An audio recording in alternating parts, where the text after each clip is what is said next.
누가복음 11장 20절에서 23절 말씀입니다. 그러나 내가 만일 하나님의 손을 힘입어 귀신을 쫓아낸다면 하나님의 나라가 이미 너희에게 임하였느니라. 강한 자가 무장을 하고 자기 집을 지킬 때에는 그 소유가 안전하되 더 강한 자가 와서 그를 굴복시킬 때에는 그가 믿던 무장을 빼앗고 그의 재물을 나누리라. 나와 함께 하지 아니하는 자는 나를 반대하는 자요 나와 함께 모으지 아니하는 자는 해치는 자니라. 아멘.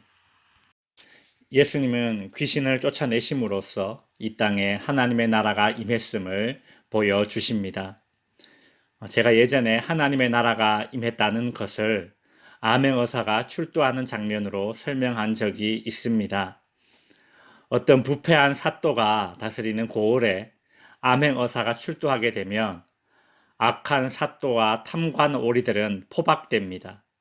그리고 그 고을은 이제 그 악한 사또가 다스리는 것이 아니라 암행어사가 다스리는 고을이 됩니다.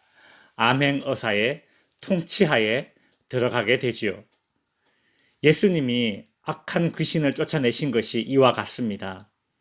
더 이상 마귀 사탄의 통치 아래 있는 것이 아니라 하나님의 통치 아래 들어가게 된다는 것을 보여주는 것이 바로 하나님의 나라가 임했다라는 것입니다. 오늘 본문에서는 예수님이 귀신을 쫓아내심으로써 하나님의 나라가 임했다, 즉 하나님의 통치가 시작되었다는 것을 전쟁과 목축하는 장면으로 설명하고 계십니다.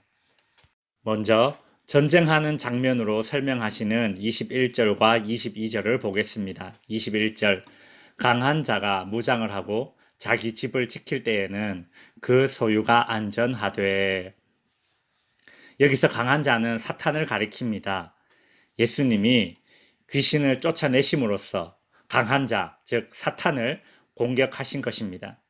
강한 자, 사탄이 지키고 있는 집의 소유물은 사탄의 통치 아래에 있는 사람들을 가리키는 것입니다. 그런데 22절, 더 강한 자가 와서 그를 굴복시킬 때에는 그가 믿던 무장을 빼앗고 그의 재물을 나누느니라. 여기서 더 강한 자는 예수님을 가리킵니다. 예수님은 마귀 사탄보다 더 강해서 마귀 사탄을 굴복시킵니다. 그리고 그가 믿던 무장을 빼앗고 그의 재물을 나눈다고 하죠. 여기서 그가 믿던 무장은 즉 사탄이 부리는 더러운 귀신입니다. 그리고 그의 재물을 나눈다는 것은 귀신을 쫓아내고 그에게 사로잡혔던 사람을 다시 회복시킨다는 뜻입니다. 예수님은 복음을 전하고 십자가를 지심으로써 마귀 사탄의 세력과 전쟁을 벌여서 죄의 속박 가운데 있는 우리 인간들을 마귀 사탄의 통치, 죄의 지배하에서 해방시켜 주셨습니다. 이런 엄청난 사건, 구속적 사건을 목격하고서도 예수님과 함께 하지 않는 자들, 지금 예수님을 모함하고 있는 이 바리새인들이야말로 사탄의 편에 서서 있는 자들입니다. 23절, 나와 함께 하지 아니하는 자는 나를 반대하는 자요 나와 함께 모으지 아니하는 자는 해치는 자니라. 이제 예수님은 여기서 목축하는 장면을 이제 비유로 들어서 설명하고 있지요. 여기서 해치는 자, 해치는 것은 흩어버리는 것을 뜻합니다. 들에서 양이나 소를 목축할 때에 한 군데에 잘 모아가면서 소떼나 양떼를 돌보아야 합니다. 이 역할을 목자가 하는 것입니다. 그런데 그 양떼나 소떼를 모으지 않고 흩으려고 하는 존재가 있습니다. 바로 강도나 혹은 이리떼들입니다. 이것들은 양떼나 소떼를 흩어버려서 거기서 떨어져 나가는 약한 동물들을 잡아먹지요.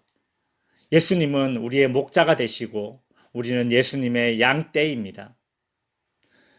예수님께서는 목자가 되어서 자신의 양떼를 지금 모으러 이 땅 가운데 오셨는데 바리새인들은 예수님이 양떼를 모으는 일에 협조하지 않고 회방하고 있습니다. 이것은 결과적으로 마귀 사탄을 돕는 것입니다. 말씀을 정리하겠습니다. 예수님이 사탄의 세력과 싸우는 전쟁터에서 중립지대는 없습니다. 함께하거나 또는 반대하거나 우리 신앙에는 중립지대, 완충지대가 없습니다. 예수님을 따르지 않으면 사탄을 따르는 것입니다.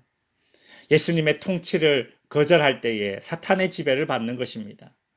성도 여러분, 하나님께서는 자신의 아들을 주셔서 우리를 구원하셨습니다.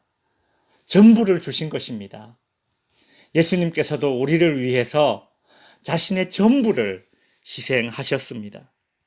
그렇기 때문에 하나님도 우리에게 전부를 요구하십니다. 우리는 전부를 주신 하나님의 사랑과 전부를 주신 그 예수님의 희생에 우리의 전부로 화답해야 합니다. 그것이 우리의 신앙입니다. 신앙의 중립지대는 없습니다. 성도 여러분, 따라서 신앙의 미온적 태도를 버리고 주님의 편이 되었으니 주님을 나의 전부로 알고 더 뜨겁게 사랑하기를 주님의 이름으로 축원드립니다.